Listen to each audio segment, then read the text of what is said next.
OPEC and NFP, hello and welcome to our weekly outlook. OPEC meeting on Monday and US employment data on Friday will be at the center of attentions. US Congress also has to agree on a US government spending bill, otherwise most employees have to start 2022 unemployed and from home. Also, along with employment data, we have massive economic data from all developed economies.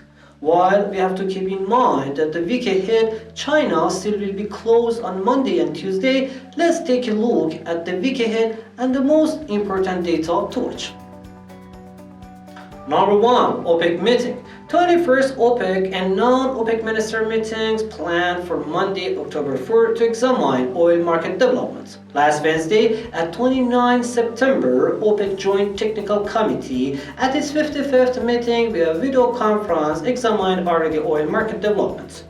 Mohammed Sanusi Barkindo, OPEC Secretary General, in his speech there talked about the importance of effort by declaration of cooperation participant countries in accelerating the rebalancing process in a global oil market, and told, as we approach final quarter of 2021, it's clear that it has been a year of recovery. On Monday, the energy market will be cautioned and waiting for meeting announcement.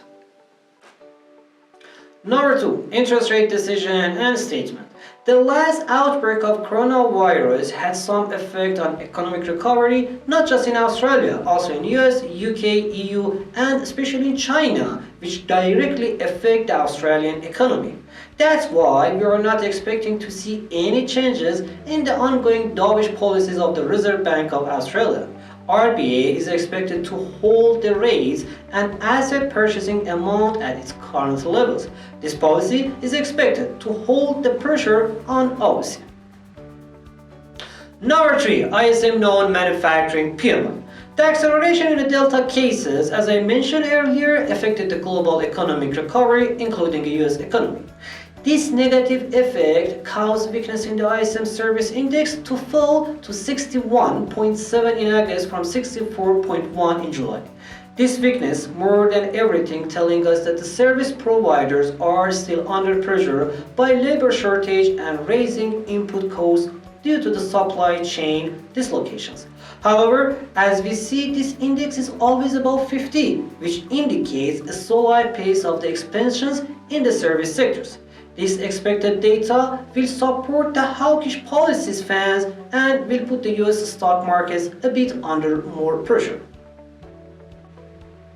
Number 4. Interest rate decision and monetary policy meeting in New Zealand. While in the last meeting we were waiting for continuing the hawkish policies that had already begun earlier in 2021, a suddenly renewed COVID outbreak decided the Reserve Bank of New Zealand to have more tightening policies. For this week, since COVID cases are now under control, the economic outlook is brighter and inflation expectation is rising, market participants are expecting 50 basic point rate hikes before the end of this year, which will increase the RBNZ rate up to 0.75%. These expected hawkish policies are supposed to lift the kiwi to the higher level against its crosses. And finally, number 5, US Nonfarm Payroll.